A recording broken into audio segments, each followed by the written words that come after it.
feedback on those particular policies. And then we'll also have public forum as part of our regular meeting like we always do. So any additional topics can be covered at that time. So I guess we will begin this evening by calling to order the hearing for the student fees, parental involvement, and bullying policy review. Our meetings are governed by the Nebraska Open Meetings Act, a copy of which is on the back wall. Jody has verified verification and publication notification of the meeting. Thank you for that. And we'll begin with Dr. Clausen, who will take us through a brief review of the student fees account in detail for us. Yeah, just the student fees fund, a reminder of what that's used for. It's basically used as a cooperative agreement for our one-to-one technology program. And so if you choose, you could pay into the technology insurance program, or break a screen, via keyboard replace, whatever it is, you can have that either done free or at a greatly reduced rate. And so the amount of funds within the student fee fund can go up or down depending on how the year goes, much like an insurance company, I suppose. And so we began the year with $36,627 in the account. This year we collected $12,418, and then we had expenditures of $6,450, leaving a current balance of $42,595. There are some added expenditures that will come in after today, actually, as they continue to repair some of those Chromebooks for the upcoming school year. So that fund obviously is going up and down all the time based on the need. And then just a quick reminder, students that are on free and reduced lunch, they do not pay into the student fee fund per state statute and federal law and board policy. Any feedback or comments from the board on the student fees? Okay, next item is for us to actually hold the public hearing to discuss, consider, and receive input on the student fees. I don't have any sheets up here that indicate that anybody wants to speak on that topic. Just verifying. Very quiet, very somber. No student fee discussion. Okay, we will move on to the next item, which is for us to consider, discuss, and receive input on the parental involvement policy. This is our annual review of the parental involvement policy pursuant to our policy and statute. There were no changes provided by either the Nebraska Association of School Boards or our outside law firm, and the administration is recommending no changes. Does the board have any questions or comments on the parental involvement policy? Quiet group. I don't see anybody in the audience either. So, all right, moving on to the next one.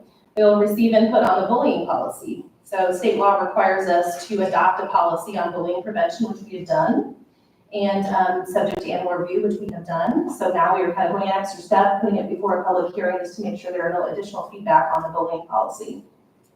Extra commentary from the board, discussion items, questions. Administration's not recommending any changes. No recommended changes from outside law firm or NASB. No feedback from the public.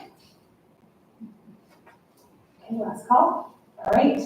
I think that wraps up our hearing for this evening. We just need a motion to adjourn. Move to adjourn the hearings on student fees, parental involvement, and bullying prevention. Thank you, Tim. Is there a second? Second. Thank you, Jeremy. And Jody, call roll. Kara? Yes. Allison? Yes. Jeremy? Yes. Tim? Yes. Motion passes and the hearing is adjourned. We will now move directly into our regular board meeting for the month of July. I will call the meeting to order, the Bennington Public Schools Board of Education. Rob, are we good? Okay. We begin by saying the Pledge of Allegiance, which we will do now. I pledge allegiance to the flag of the United States of America and to the republic for which it stands, one nation, under God, indivisible, with liberty and justice for all. Thank you to everyone that's joining us this evening for our July board meeting. It was a little bit of a thin crowd with the summer months, but we do have business to go forward with this evening. Our meetings are governed by the Nebraska Open Meetings Act. One current copy is available posted in the back room on our south wall. Jody has verified publication and notification of the board meeting, so thank you for that. We will begin as we always do with our public forum. It looks like I have one gold sheet, but if anybody walked in late and would like to talk to the board, this is your chance to address the board with any feedback you have for us. Looks like we have one person and it says Bob. Bob here, okay, perfect. And as you're coming forward to review the ground rules for our public forum this evening, we generally provide 5 minutes for anybody that wishes to discuss any topic with the board. This is our opportunity to listen and receive feedback from you. We don't always typically engage in dialogue or discussion, just for fear of violating the Nebraska Open Meetings laws. If you have personnel topics, please hold those till the end and discuss those privately with administration. And you have the floor for 5 minutes. All right, thank you very much, and I really appreciate doing the pledge at the beginning, and I know it's a couple days late, but happy Independence Day to all, and I hope everyone did have an enjoyable week. So thank you for this opportunity for the public that's here as well. I do want to start with voicing my opposition to any future tax increase for the citizens of the school district. Our current economic environment does not support another increase in property taxes.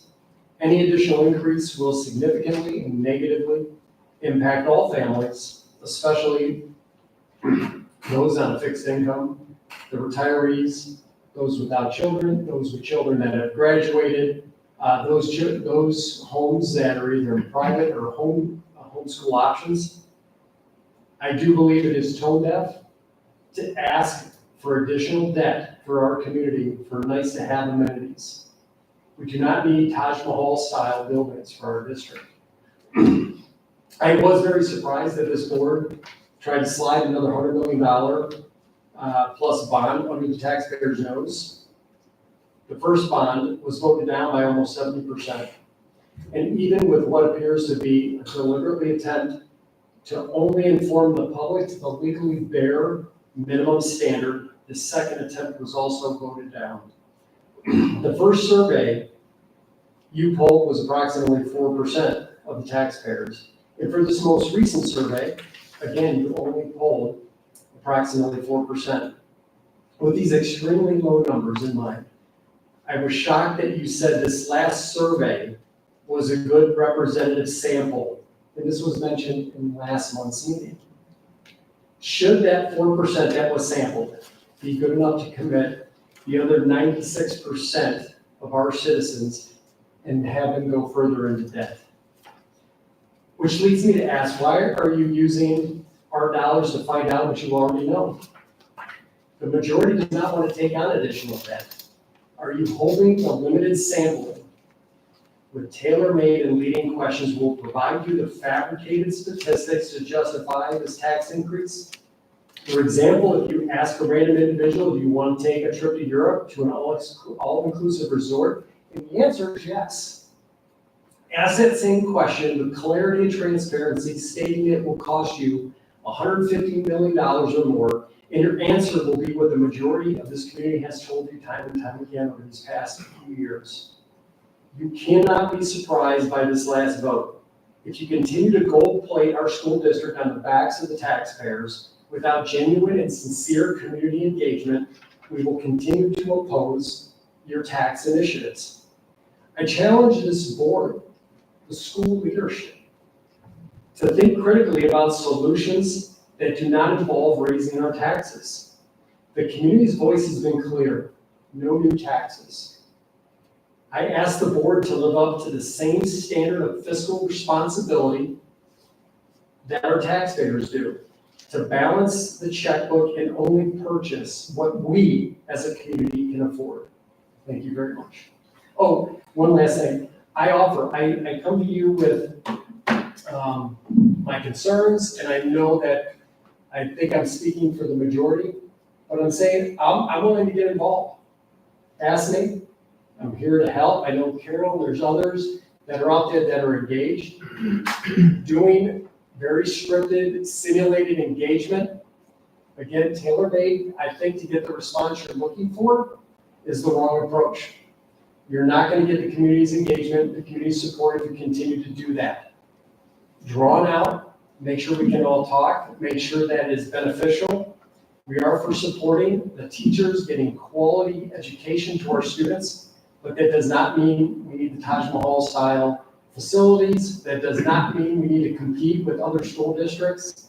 We do not need to increase our taxes. Reach out to the community, let us help, and I would say whatever polling organization you're going with that told you 4% is a good representative sample for hundreds of millions of dollars taken out of our pockets is wrong. You need to I think cut ties and listen to what the community's telling you. You know what we were saying. Thank you again. Thanks, Bob. Thank you, Bob. All right, the next item before the board is our consent agenda. That includes approving the agenda, approving the minutes from our Monday, June 10th regular board meeting, presentation of July bills for approval of payment and our personnel report. Reminding who had bills, it wasn't me. Tim and Jeremy, do you guys want to provide us a quick update on the bills that maybe a note from the board? Yeah, there was a big payment for roofing materials that went out. And then also the other thing I noted was we paid, I believe it was around $17,000 for our student online monitoring software. So those were kind of the two that jumped out at me. That's pretty much what I looked at, the same thing, so. Excuse me, and then I believe that if there's no further discussion, a motion to approve the consent agenda is on the table. I move to approve the consent agenda as presented.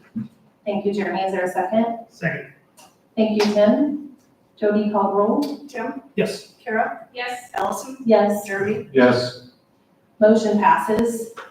Next item before the board is our reports and presentations, and as with every July meeting, we give our administrators a little bit of a reprieve, so it's a short list of reports this evening. So we will begin with the only report, this is yours, Dr. Claus. I apologize, I'm gonna have to carry the show here tonight, but got a few items to talk about. First one's our budget preview for the upcoming school year. It's that time of year where information starts to really materialize, and we start to understand what our revenue situation and expense situation for the upcoming year is going to look like. I'm not gonna lie, 2024-25, as we knew a year ago, is going to be a little bit tougher on us. And so as we start to get that first set of data, one thing, a couple bullet points I want to make sure that we're on the same page about. We're anticipating a valuation increase this year of 11%. That's lower compared to our average over the last 15, 20 years. 11% is not every home within our school district. That's a grand total. We're estimating about 7.75% of that is valuation increases on current homes, and about 3.25% of that is growth. And so add those all together, and we're utilizing 11% as a metric. We will not know our actual valuations for the upcoming school year until August 20th. And so we got a little bit of time before it's a real number. Things that we do know is our equalization aid. As a reminder of what equalization aid is, I always like to think of school funding like a glass of water.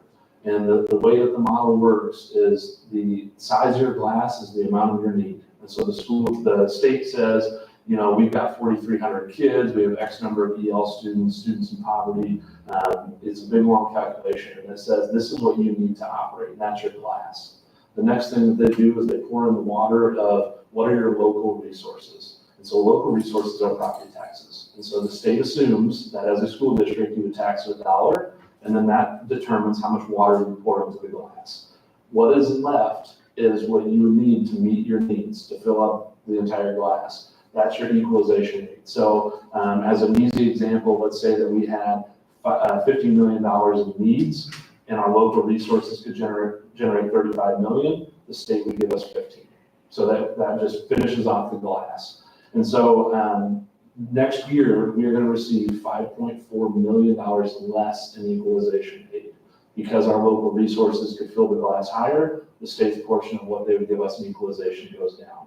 And so, you know, obviously anytime you lose about 11% of your budget or 27% of your equalization aid, it puts a hole in where you're going. Luckily, as a school district, we could see this coming as we model it over a 3-year period. And so hopefully we'll be able to weather that $5.4 million just fine. In addition, we're receiving about 27% less in federal aid. This would be ESSER's money from the pandemic that has now fallen off the books. Again, we had planned for that, but again, a 27% decrease in that. If our levy just stayed as is, we never changed one penny, not one bit of it changed our general fund, we would actually have a revenue decrease of just over $1 million next year. And so that's about a 2% decrease in our overall revenue. With that, we're also anticipating about a 3.3% student growth increase next year as well. And so, again, budgeting over multiple years is going to help us in this situation. We understood the revenue shortfall was coming, and we planned accordingly, but we're continuing to work our way through and just know that, 24, 25 is going to be quite a bit tighter than maybe some other years, just due to the revenue that's coming in from the state of Nebraska. Questions on that? Also provided a quick timeline there for you. We receive our valuations, as a reminder, receive our valuations on August 20th.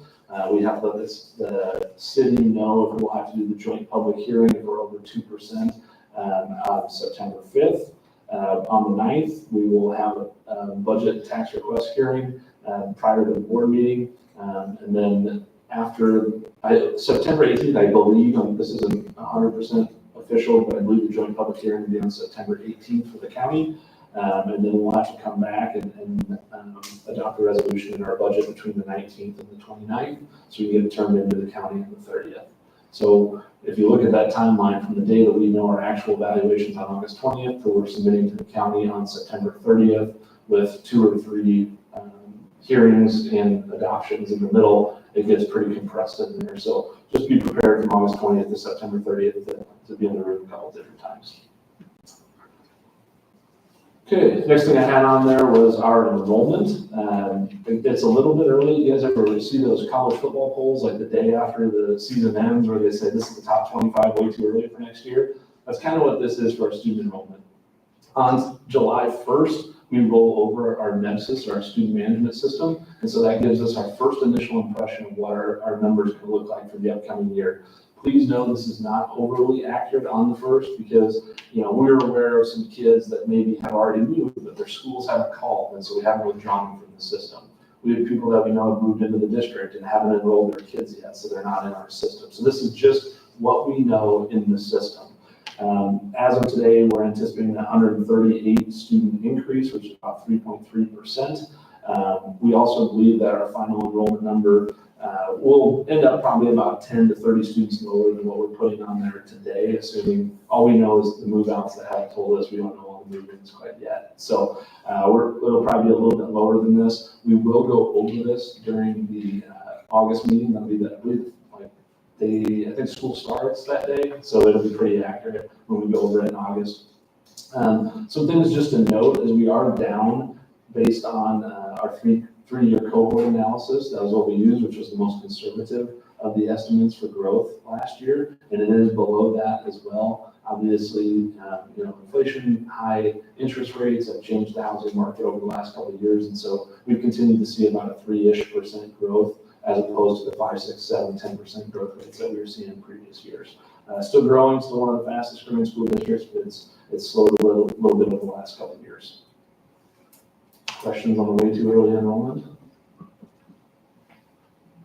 All right. Another quick nugget in there is just our new teacher induction program. We have 44 new certified staff members that are going to be joining our team next year. We only have a half-time opening at this point, so we're obviously not planning on filling that, and so we are going to consider ourselves full with staff for the upcoming year, which is pretty exciting. There's a lot of school systems that are not in as enviable a position as Bennington is for the upcoming school year. We will have our new teachers in on August 7th and 8th, introduce them to the district, talk about curriculum, get to know BPS, talk about continuous improvement, have time with their building principals so they can learn a little bit more about their buildings, and then assign them mentors as well. Getting new staff in and getting them off to a great start is one of the most important things that we can do as a school district. Mentoring programs at pretty much all levels, whether it's students to adults, is incredibly important. So we're excited to get to work with this new staff and get them to hit the ground running and get them off to a good start as a Badger. Then finally, I just wanted to say thank you to Dr. Hoagie in our final meeting here. I know that we honored retirees and everybody else last month as well, but she had the unique opportunity to come back to another board meeting, so I'm sure she's jacked about.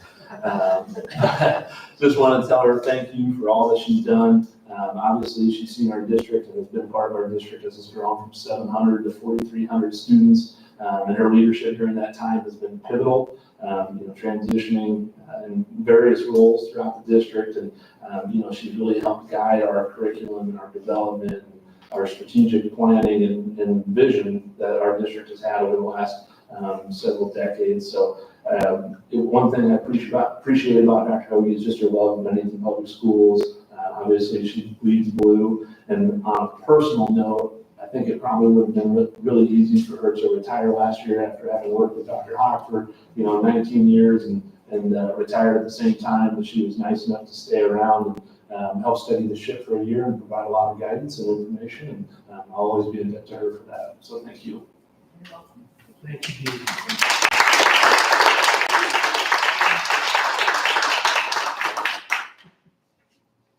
I guess I'll take this opportunity to pile on for the board.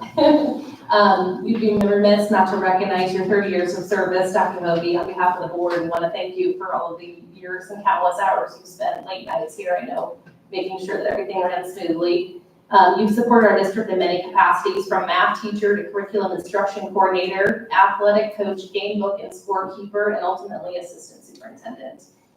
You've always been willing to do whatever the ask is, so thank you for that. Under your leadership as assistant superintendent curriculum instruction, we've ensured our district has attained a system rating of excellent through the NDE and consistently performed at the top in academic achievement, thanks to your efforts. On behalf of the board, thank you for your countless hours of service, and we are forever grateful for your service. Enjoy retirement. Thank you so much. Yes. That moves us into our unfinished business, which is to consider for the second reading a multitude of policies, which we have already reviewed once, but happy to go through and discuss certain policies if the board had any questions. I know there were a lot of updates based on legislative changes and other recommendations and things we've kind of found along the way this year that we've made note to adjust to properly reflect our practice. Does anybody have any questions? We'll have Dr. Claus to review any. Not me. And the policy committee's had multiple rounds of this, so just want to make sure everybody has an opportunity to comment. But if there is no additional discussion, there is a motion. I move to approve the revising of all policies as presented. Thank you, Jeremy. I'll second that. Is there any further discussion before we vote? All right, Jody, call the roll. Tim, Yes. Kara, Yes. Allison, Yes, Jeremy, Yes. motion passes. Thank you in the days ahead, Jody and Dr. Claus, for getting all those updated on the system. I know that's a task in itself, so we will be patient with that. I know there was a lot of updates, so. That brings us to our new business, which is to discuss, consider, and take action to reaffirm the student fee policy. We've already had a hearing this evening on that policy, and there was no comment from the public. I know the board has had a chance to review that and with your guidance on what the account values are. Does anybody on the board have any further discussion on that? All right, I move to reaffirm the student fee policy 504.19. I'll second. Thank you, Kara. Any further discussion? All right, Jody, call the roll. Jeremy, Yes. Tim, Yes. Kara, Yes. Allison, Yes. I did want to quickly just say thank you to Stacy Hahn, who put the overview document together, which is very easy to read and has kind of compiled all the student fees into one place. So I just want to recognize her for her work to do that. Thank you. The next item of new business is for us to discuss, consider, and take action to reaffirm the parental involvement policy. Again, we've had a hearing on that this evening and no public comment. Is there any further board feedback? All right, I move to reaffirm the parental involvement policy 1005.03. Second. Thank you, Jeremy. Jody, call the roll. Jeremy, Yes. Tim, Yes. Kara, Yes. Allison, Yes. Motion passes. And the third item of new business this evening is the bullying policy, which we've had a hearing on and no public comment was received. Is there any board feedback on that policy? Questions, comments, discussion? All right, I move to reaffirm the bullying prevention policy 504.20. I suppose I got a second that since we've been going down. Okay, thank you, Tim, for the second. If there's no further discussion, Jody, please call the roll. Jeremy, Yes. Tim, Yes. Kara, Yes. Allison, Yes. Motion passes. That brings us to an additional item of new business, which is for us to discuss, consider, and take action to approve time requirements of mandatory staff trainings, and obviously result of some new legislation, some additional review at the board level and certain time for training. So do you want to take us through that, Dr. Bloss? LB 1329 was passed last year, which eased some of the statutory staff training requirements. So there were obviously several trainings that our staff has to do every single year, and some of those had minute requirements on them. So it might say you have to do this for 60 minutes, you have to do this for 2 hours, or whatever the amount was. And so as an attempt to provide a little bit more local control, there was some change in the language with 3 of them that says that a reasonable amount of time as determined by each school board. They didn't really tell us exactly what that means, and so just out of an abundance of caution, asking to approve a resolution on the staff trainings that have that language in there. And so the 3 that are in there for this year, first one is behavioral awareness. That just is ensuring that the resources are posted on the website and our behavioral points of contact within the building, which is our school counselors, have been provided that professional development. And so that would be 75 minutes of training for that. Second one is another state statute on dating violence, which just ensures that our staff have a basic awareness of dating violence, the warning signs of dating violence, and then they understand the school district's dating violence policy. That training will be 22 minutes. And then the third one is our suicide prevention, ensuring behavioral and mental health training with a focus on suicide prevention awareness. We left that one at 60 minutes. That one was previously 60 minutes when it had the number on there. All the best trainings that we're aware of have that at this moment, so that stayed at 60 minutes. One thing to note is in the future years, there's actually another one coming on in 25-26, which is the behavior intervention and classroom management, essentially helping train staff on behavioral intervention, behavior management, classroom management, with moving students. And then the following year in 26-27 is behavior awareness. I wish they would vary the names, make it a little bit easier. But that one will be recognition of detrimental factors impacting student behavior. So signs of trauma, positive behavior supports in addition to that, expectations, boundaries, de-escalation techniques, that type of thing. And so that will come in as a training in 26-27. So those are not mandated yet, but are upcoming. So I wanted to note those. Again, this isn't all of our trainings that our staff has to take. This is just the 3 that now say a reasonable amount of time as determined by the school board. There are others. We have concussions, we have fire, we have tornado, we have intruder, we have anti-bullying, we have transportation, we have anti-harassment, we have seizures. We've got plenty of trainings, and it's all good. It just ensures that we have a staff that is safe and secure and highly trained and highly qualified. Any feedback or questions for Dr. Bloss? Those are consistent with what we're doing already. We're just verifying that that's a reasonable amount of time. Is Yep. what you're saying. Yeah. Okay. We're not even 100% certain this has to be done, but we just wanted to make sure that we had that documentation and the board approved those at a reasonable amount of time. Thank you. I move to approve the resolution outlining required staff trainings as presented during the 2024-25 school year as reasonable and appropriate for the district. Second. Thank you, Kara and Tim. Jody, call the roll. Allison? Yes. Jeremy? Yes. Jim? Yes. Kara? Yes. Motion passes. The next item of new business is for us to discuss, consider, and take action on curriculum and personnel proposals. Dr. Bloss? Yeah, so we had, as a reminder, we have the curriculum personnel proposal process, which is what we utilize to add staff or programming or, almost anything throughout the school district. There were 51 proposals this year. We knew obviously very early in the school year that 24-25 was going to be a tight budget year. And so we didn't really add any positions beyond those that were triggered, and those that were triggered because they were going to have too many students to teacher ratio within those buildings. And so we had those automatic triggers, that was 5 positions, and those were approved. Otherwise, we kind of just nibbled around the edges at any smaller items. And so we spent most of our time on kind of the low cost items and whether those were beneficial or not. We're at the end of the year and we were thinking about closing out all of the proposals. So we started in 24-25. The 2 positions kind of kept coming up as well. And that was our dean of students at the high school and a high school English teacher.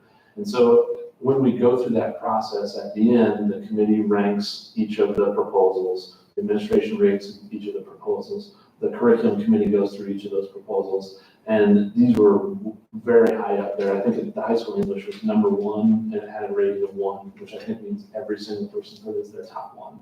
But we weren't able to do it. We just didn't have the funds available beyond the triggered positions. And so what we would like to do, or the curriculum committee has approved, looking forward to the 25-26 school year. And so we're looking for approval today, but this would not go into effect until 25-26. What that would do is allow us to open those positions earlier, hopefully get a really good candidate pool and get them hired right away. It's recognizing the work of the committee, recognizing the work of everybody through the proposal process. We don't have the funds to necessarily do it in 24-25, but it's going to probably become important for 25-26. Both of these are high school oriented positions. Our anticipated enrollment at Bennington High School for this upcoming year is 1,088. You go to 25-26, and it's going to be 1,178. And then in 26-27 is 1,300 students. That's not any growth. That's what we have in the pipeline today. Those are our current students. And so that's not factoring in 3% growth or anything like that. That is absolutely no growth. And so we're going to have to start looking, obviously, at positions within that high school as well, beyond 24-25, 25-26. This gives us a little bit of a jump start to do so.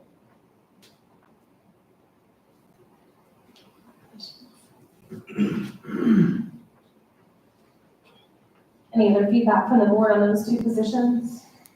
And I presume this is as funding is available in that particular school year. Yeah, in the 25-26 school year, yep. Yep. And that would be reflected in the motion as well. And I appreciate the thought process on this, because I know we're hiring earlier and earlier, and these are 2 sort of niche positions, I'm sure that will be challenging to hire for, so.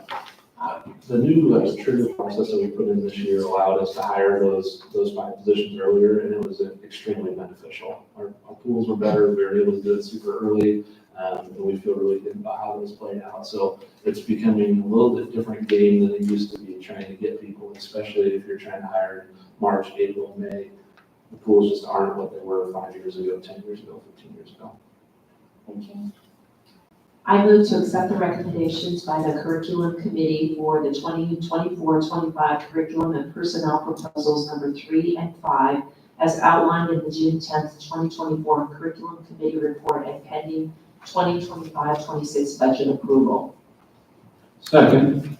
Thank you, Kara, and the second by Jeremy. Any further discussion or questions on those 2 items?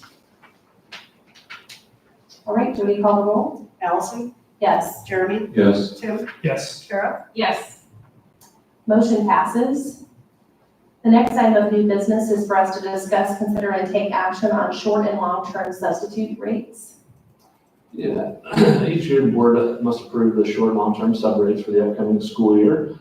We currently pay $165 per day for a short-term sub and $180 per day for a long-term sub. And a long-term sub would be 10 consecutive days. So you're looking at a long-term illness of some kind or something that would take a teacher out for 10 consecutive days. As of today, Bennington rank short-term substitute pay rank is 9th out of 12 schools, tied for 9th out of 12 schools. And the long-term sub pay is tied for 10th out of 12 schools. What we have seen this year is most of the metro school districts, which is who we compete for subs with, obviously have increased anywhere from 0. There was very few that were at 0, all the way up to 25. General 5 to 10 to 15, depending on the school districts, is what we've seen this year. And so I tried to outline for each of those schools and what their short and long term is. And then you'll see most of them are the 24-25 rates. The only one that we still run the 23-24 is DC West and Bennington and Gretna. And so all 3 of those will be talking about it tonight, much like us. And so as we analyze that, about a $5 increase in the daily substitute pay rate would increase the district cost about $15,500 on the short term and about $3,500 on the long term. And so as we're looking through that, talking about sub availability and how to make it all work for the upcoming years. In addition, we don't want to get too far behind when it comes to our sub rates, or else it can be, a big increase within 1 year, which is also hard on the budget. And so as the Building and Finance Committee worked their way through this, they ultimately are recommending that both the short and long-term sub rates increase by $5 for the 24-25 school year.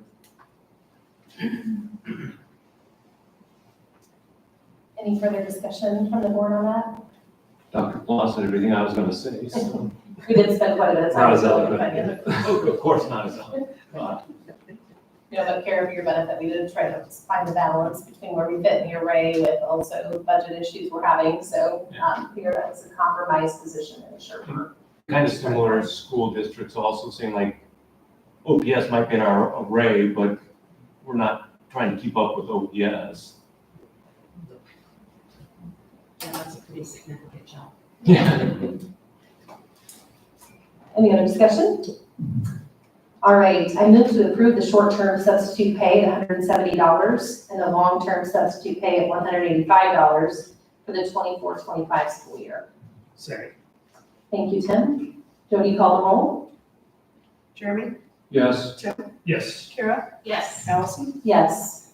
Motion passes. This brings us to our final item of the evening, which is date and time of our next regular board meeting, which is August 12th, 6 o'clock here in the district office. Just a quick reminder, we will have our joint meeting with the city. Since this was published, we found that out at 5 o'clock on that day as well. And we will be down in the city offices. And so joint meeting with the city at 5 o'clock and then back here at 6 o'clock for the regular board meeting.